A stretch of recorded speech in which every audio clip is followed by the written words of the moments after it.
Hey guys, it's Bailey again. Welcome back to another episode of uh, CEDH The Lost, a podcast about CEDH.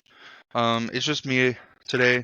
I'm going to record another video with some other people later today, but I wanted to get on and share some of my thoughts and things that I've been going through my head, and maybe it can help some of you guys out in the future. Or it won't. Maybe it's just me going to be ranting again, but I have some ideas and theories about how I can improve, and maybe it applies to you guys. There's this website called mtgadmin.com, and it gives you different stats for different events and stuff like that. We're in the CDH leaderboard, obviously, because that's what we play. And then we have a bunch of data. So a local player like Atlas currently is 56.1% win percentage overall with a 70% top 4 rate. Top deck Kenrith has a deck list here, which we can take a look at here in a second. Let me press that button. But yeah, like Atlas has been performing really well. So of course, as a player who's in the Pacific Northwest, because that's where we play, we have to look towards the people who do perform well up here and aspire to them, or take ideas or theories that they have and make them our own. So if I go up here, I can type in my name. I'm going to be low on the list. One player. 490 out of 500. I think it was like 650 available players. So I'm pretty low. We have a 19.6%, a 0% top 4 rate. Most played commander is the Lost. I have had top 4s, they're just not tournaments that I've been ranked on here, but that doesn't really matter. Because what really matters is them being recorded and stuff like that. We can come and look here at the different decks that I've played. We have the Lost, most played deck, about 33% of it. And then we have Teferi, 22%, Nimrus, Yisan, Kenrith, and Talion. These are just of the tournaments that are recorded. So Yisan, I played at a CDH tournament. I played Kenrith there, played Talion there, I played Nimrus there, at all CDH tournaments. And then Teferi and Fibblefip were at bigger tournaments and or Cardhaven tournaments. But like the Gabby's tournaments, I've taken Talion there. I've made top 4 with Atraxa. I got top 10 with Yisan. Like there's some tournaments that aren't entered in there. Hopefully in the future they will start using that tournament software so we can get this data. But currently it's not there. And then over here we have like the win rate, draw rate, loss rate. 54% loss rate, which is pretty bad. Draw rate 32.6%, that's very high. And then our win rate 13%, which is below average. Our average should be around 25%. Just doing some simple math. So 25% should be the win rate if we're just doing basic math, and then 75% is the loss rate. So I'm able to convert a lot of my losses into draws, which is pretty good. About a third of my losses end up draws, but I'm not converting enough draws into wins. So if we go here and then we remove this,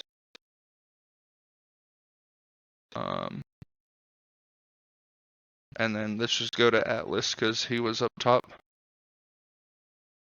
We'll see both. So we have this. Let's remove Bailey from the equation currently. So Atlas is the 51.6% win rate, which obviously is well above average. And then we have a draw rate of 22.7, which I have a higher chance of drawing the game because I think of the way I'm playing, which I'm going to get into a little bit. And then loss rate 25.8%, which is a lot lower than the 75% loss rate that you would typically expect to see if we're just doing simple math. So I have to figure out how to convert my losses into either more draws or my draws into wins or some kind of the matter to improve my overall rating. Like this says 56.1, but the win rate's only 51.5. It's because 20% each draw is worth 20% of a win. So we're getting about 20% of this is getting converted into this. And if we go back to me,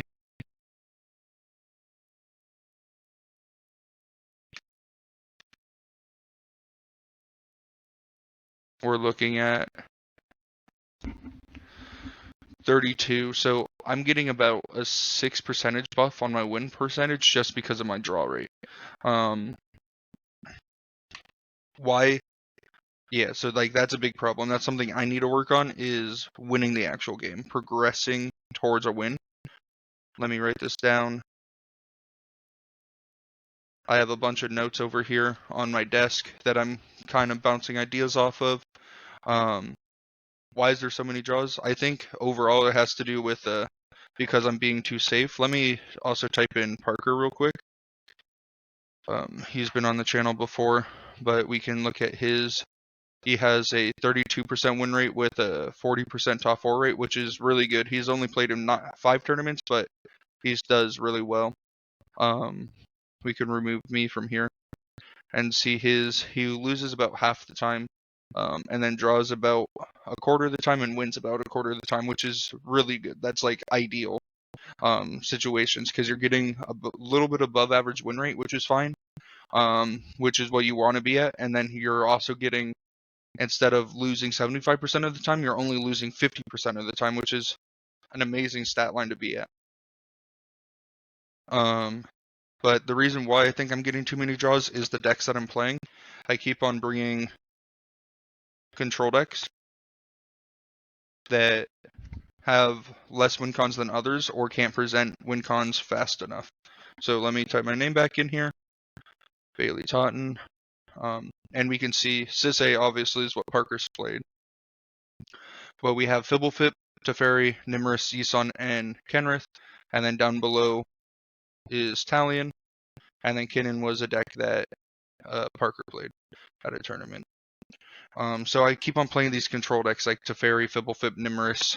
Even the Kenrith deck was more of a control variant. Yisun's the only one that wasn't really a control variant. So we're playing control that can't present wins in a timely manner. Because now in a tournament setting, we have our hour and 15 minutes. We have 75-minute timers. So if we divide 75 by 4, let me do some quick math. We get almost 19 minutes per player. A little bit less. It will be like 18.5 minutes per player. So you're gonna need to be able to present a win in that amount of time, with typically the other players stealing from your time pool. Especially as a control player, where a lot of the time you go land pass, you're not taking up your entire 18.5 minutes that you have. You're giving it to someone else, and the more game actions people take, higher chance of winning. So I keep on putting myself in this. I need to play control deck. I'm not going to lose because my opponents can't stop my opponents. I'm playing too safe. I wrote down here, I'm afraid to lose. Which in turn, if we remove Parker real quick, sorry Parker, isn't working because I'm about 50% loss rate, which is fine. But we need to improve the win rate. So me playing too safe makes it so I don't lose as much, but I get more draws. And draws don't lead to finals most of the time. I played Fibblefip at the last CDH event. I got 1 win, round 1, drew the rest of my games, and then I couldn't convert in the top pod because I went 3rd. So I want to be able to present more wins before my time is up. How am I going to do that? Let me turn the page because I'm out of room on here. How am I going to present more wins? One of the things I wrote down is don't be a pussy, which is kind of an aggressive word, but like don't be a wimp. Tempter wins.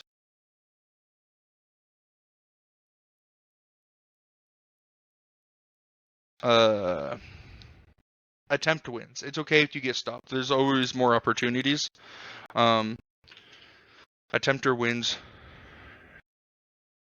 Of course, do it when the opportunity is right and you think you have a window. Attempter wins within windows, even if small.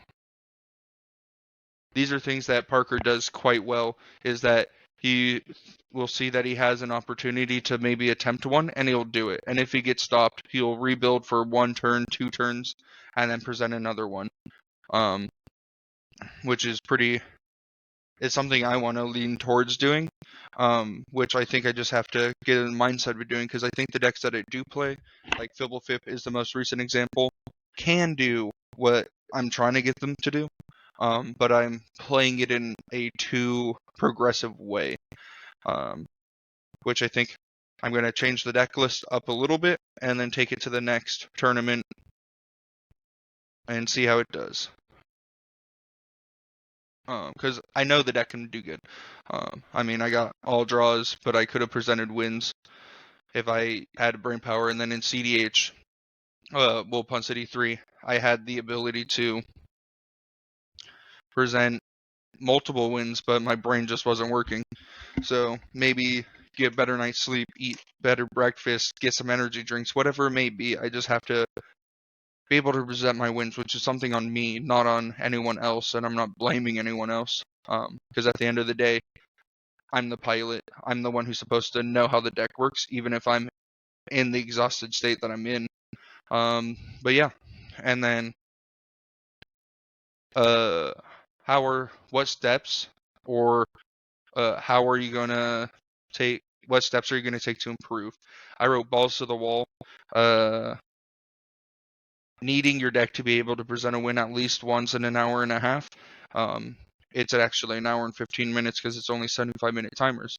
But present wins faster is what I'm going to write down, and that's something I'm going to work on. I think I'm going to rebuild Fibblefip because I don't have it built currently. I was trying out some different decks, but I'm going to rebuild Fibblefip, make some few changes, and then really practice presenting those wins faster and earlier, to get to a point where I'm comfortable enough to, if when I take it to the tournament, I know when I have to go balls to the wall and stuff like that. I'm going to write down learn how to throw your dick on the table. Because I'm a pretty passive player when I play in tournaments, but then I'll go to the weekly events that I have up in Bellingham, Washington at Aegis games, and I will play these ad nauseum decks and other decks where I'm just like, okay, I'm going to do my thing, stop me. I'm going to write that down. Have the opponents stop me. I think that's an important one that I have to realize, is that, sure, I can stop my opponents, but there has to be a point where I'm tell my opponents, hey, here's my slong, beat it up. Like, stop me. I'm going for it. If you stop me, that's okay. I'm living my best life right now. Because at the end of the day, I'm here to sling spells, win games. So it's a mindset. And I also wanted to talk about like the absolute mindset. Because at CDH 5, I felt good about myself because of the win I got and then the draws. Because some of those games were rough and I had to absolutely like politic my way out of them. 2 of the games were just dead games. They were basically draws from the start because of the other players at the table. But other games I've had to like politic my way out in Punt City against Atlas and these other really good pilots. I've been able to politic my way out. So my politicking has been getting better, and that's something I'm really proud of. But obviously I need to now correlate my politicking into actual wins, as such as like Atlas or even Parker does. Like during Punt City, I watched some of Parker's games and he was yapping. He was a yapper, but it got him wins. It got him to draws. Which I'm able to yap my way to a draw. I just need to now yap my way to a win. And I think that's something that I'm gonna start working on. And I think Fibblefib might be the way to go.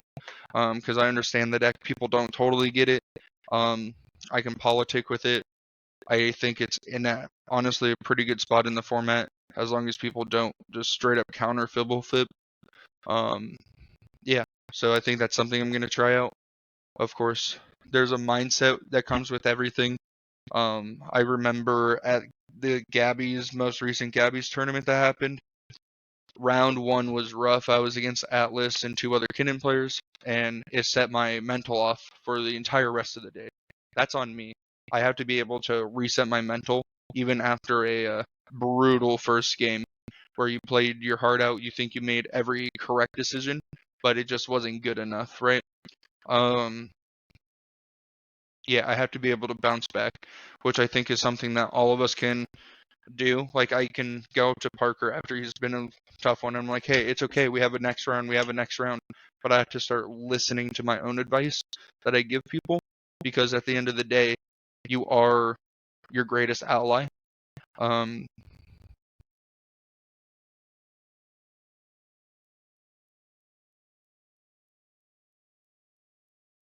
How you do is gonna affect like everything else for the rest of the day.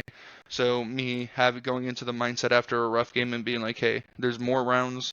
That's okay. Let's just shake it off is something I have to work on, which I think a lot of us can work on in the community. Yeah, and then obviously what I found is actually communicating your games. I'm someone who likes to compartmentalize their feelings quite a bit. Like most of the time I could be like having these depressive thoughts or even these hurtful thoughts towards myself after a given round being like, oh, you're so stupid and stuff like that. But I found actually talking through my games or listening to other people talk about their games is an actually good way to like relieve the stress, which is something I have to start doing more, I think. I thought I did a pretty good job at CDH5 because there was a whole slew of people that knew me. A lot of people were like, hey Bailey, how are you doing? You're on Fibblefip. Are you cooking? And I was like, yeah, kind of. I mean, I keep on drawing, but it is what it is. And we go into those. So having that support system there that you're willing to talk to and stuff like that is important. And you have to be willing to talk to them.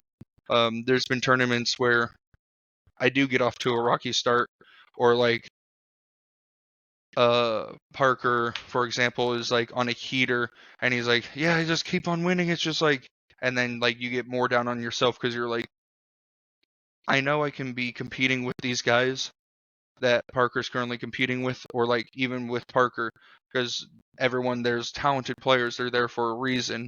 And so you get more down on yourself, and then you try to I tend to shut down. So that's something I'm gonna work on is just the overall mental of the event. It's kind of like in a football game.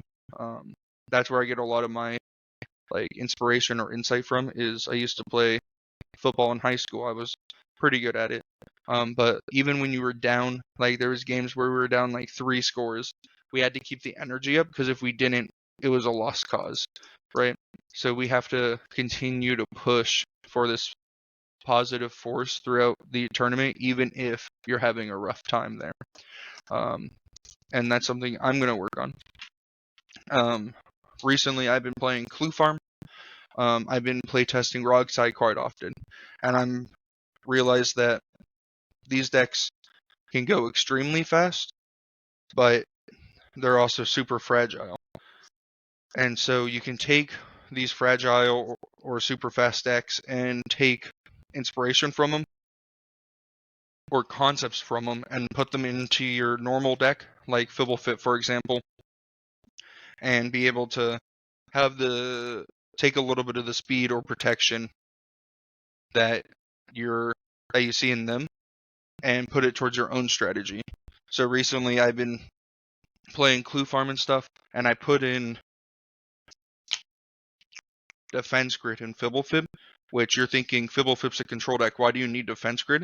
It allows you to do some turns if you get a ton of fast mana to be able to present such an early win in regards to, okay, I'm going to activate Staff, tutor for this, cast it, take an extra turn, tutor, and now I have a protected win, which is something that Rockside does quite often. Like if you have a Transmute Artifact in your hand, you can go tap an Arcane Signet, tap an island, Transmute Artifact, go get your Defense Grid, sacking your Arcane Signet, and then you just have a protected win. So I took inspirations from that, since a lot of the tutors that we have in Fibblefip are artifact tutors. It's a blue way to get a Grand Abolisher. I was on Conqueror's Flail as well. I took it out before both CDH and it wasn't in for Punt City. I don't know if it's good enough. Another thing I want to try out is Manlands, of course. Like Mutavault, the Hall of the Great Gods, I think is the name.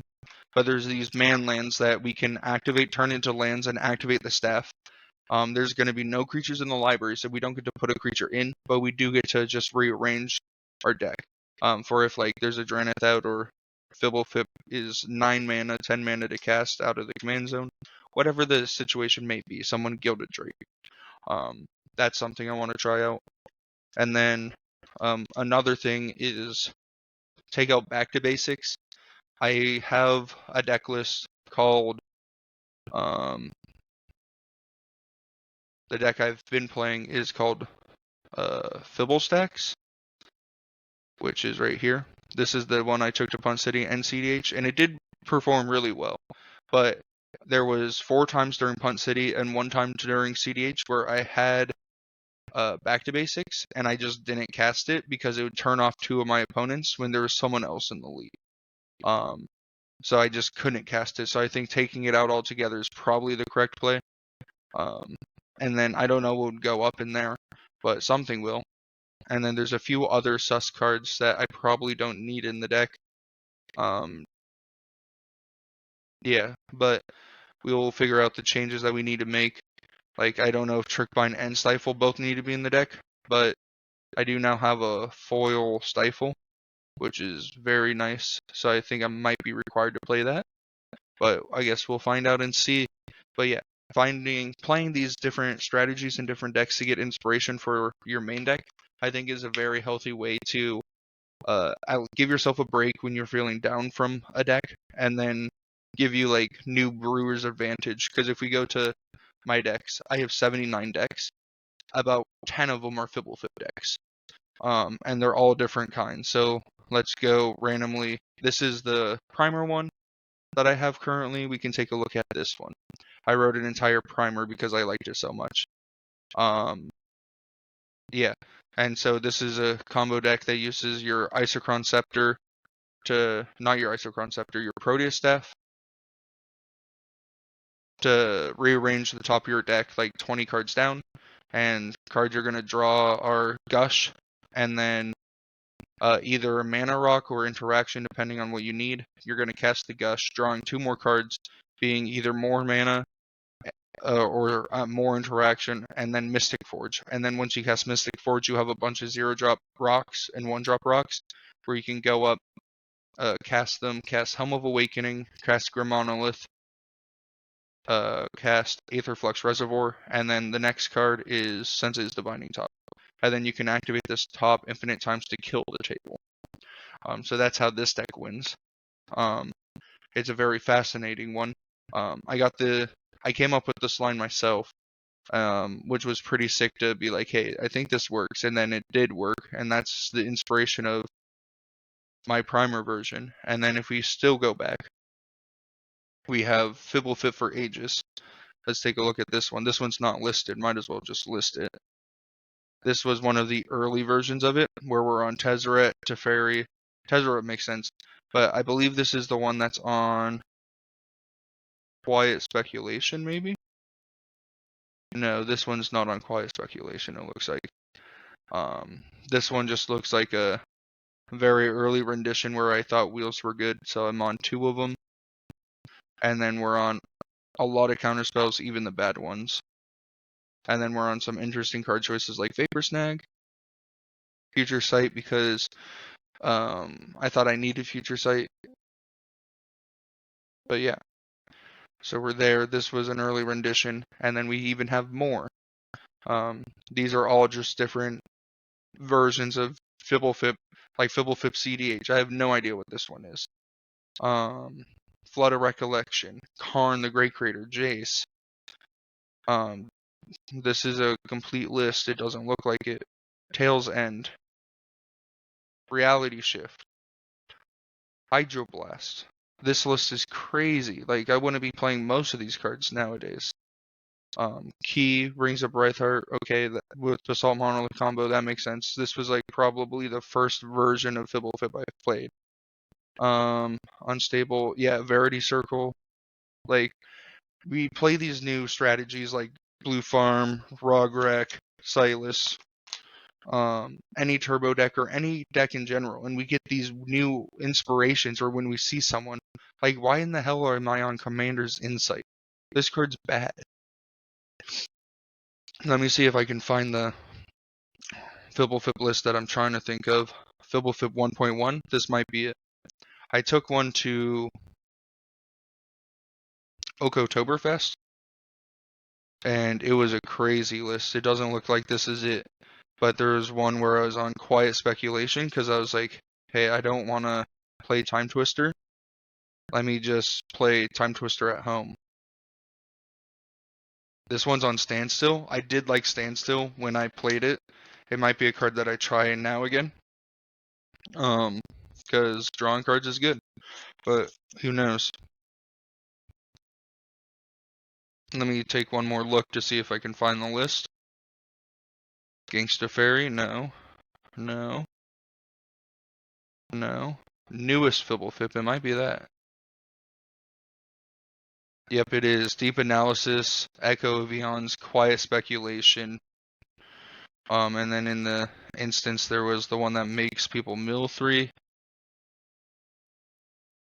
Dream Twist. So we're playing all these weird cards because I was like, hey, we can get there. Because Quiet Speculation will put a wheel in the bin, or lets you draw cards, or mess up with top deck tutors, because this is an instant. So I thought it was good. I took it to a tournament. It did terrible, like you would expect it to do. But that's okay. We learned from it, and we updated the deck. Anticipate was in there for some reason. Yeah, a lot of these choices are interesting for sure. Because now, instead of playing all these bad cards like Serum Visions, Preordained, Ponder, which aren't terrible cards, they just don't do a lot on their own. We can change them and put in more tutors, more artifacts, more ways to dig towards our answers in a meaningful way instead of 3 cards deep in a 100-card deck. But yeah, that's like the idea that I have for like playing new decks and stuff like that. That's why I have 79 decks, just because each deck inspires me in a different way, and there's something that I can put towards another deck, and yeah, improve the current deck that I have, which is always great and something I enjoy doing. But yeah, that was basically the episode. I wanted to talk about why I'm bad at the game, how I'm going to go about improving it, and it's basically try winning faster, maybe set even a timer for myself where when it's my turn, I have 18.5 minutes for all my turns, and I have to be able to present a win within those time periods. I think is something that I'm going to work towards and practice, which hopefully Team CDH will help with that, and then I'll even get other people at like Aegis to be down with, and I'm hoping, no guarantee, but I'm hoping to get webcam games going that I can record and then post those so people can understand like either the thought process or see how I'm playing, and then maybe they have advice, or even just for entertainment purposes. I think it would be a really fun idea. So I think I'm going to try doing that in the near future. But I think that's everything that I have for you guys. Hopefully you enjoyed, and it wasn't too bad. It was a little chaotic, I know. But thank you for watching. Peace.